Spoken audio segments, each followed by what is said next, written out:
నమస్కారం అండి. నా పేరు మోక్ష. అందరూ ఎలా ఉన్నారు? బాగున్నారా? అదే అండి, నా పేరు మోక్ష విజయ రామలక్ష్మి. మా నాన్నలు ఎందుకంత పేరు పెట్టారో నాకు ఇంకా అర్థం కాలేదు.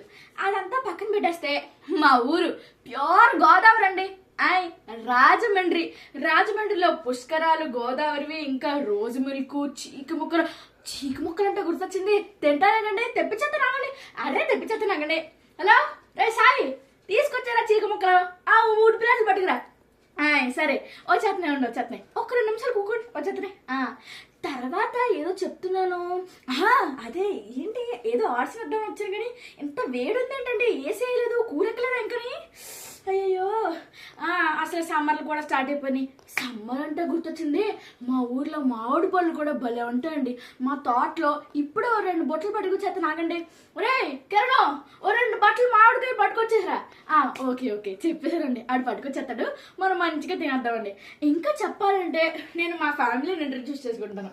ముందుగా మా అన్నపూర్ణ అత్తయ్య అండి. నిజంగా అన్నపూర్ణదేవే అనుకోండి. అసలు క్యాటరింగ్లో ఫుడ్లు ఎంత బాగా పెడతామో. అత్తయ్య తర్వాత నా క్యాటరింగ్ మొత్తం చూసుకుని నేనే అనుకోండి. ఒక 50% షేర్ కూడా ఉంది. బిజినెస్ డీల్ ఏమైనా మాట్లాడొద్దాం, ఏమంటారు? తర్వాత మా నాన్న అండి, మొత్తం క్యాటరింగ్లోకి వచ్చిన ప్యాక్ ఆడాడు, సగం పోగొట్టాడు. అదంతా పక్కన పెడేస్తే ఇంకా చెప్పాలంటే నేను ఒక మిరపకాయ లాంటిదాన్ని అనమాట. ఆ మిరపకాయ ఎంత ఘాటుగా ఉంటుందంటే మొత్తం ఊర్లో ఉన్న వాళ్ళందరూ మనమే ఫేమస్. ఏమనుకుంటున్నారు? రాజమండ్రిలో రోజ్ మిల్క్ ఎంత ఫేమస్, ఈ మోక్ష కూడా అంతే ఫేమస్ అండి. అవును, అసలు ఏం చేసినా ఏమైనా సరే ఈ మోక్ష ఉంటే చాలు అనుకోండి. ఈ సినిమాలో కూడా హిట్ అయిపోద్ది అనుకోండి. నన్ను పెట్టేస్తే మన లెగ్ లాంటిది. అయ్యి బాబాయ్, లెగ్ అంటే గోల్డెన్ లెగ్ అండి. అందరూ నన్ను గోల్డెన్ లెగ్ అనే పిలుస్తారు. మనం కాలు ఎడితే ఏ పనైనా అద్భుతంగా అయిపోవాలి. నా టంగ్, అదేనండి నాలుక, దాని మీద మచ్చ కూడా ఉంది. నేను ఏం చెప్తా అవన్నీ నిజాలైపోతా అనుకోండి. సరే. ఒరే సాయి, ఏంట్రా బాబు ఎప్పుడు చూసిన ఫోన్ చేద్దాం అంటావు?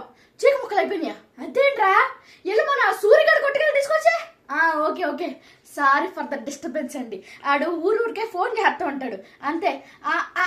వస్తున్నా నాగరా, ఒక్క నిమిషం.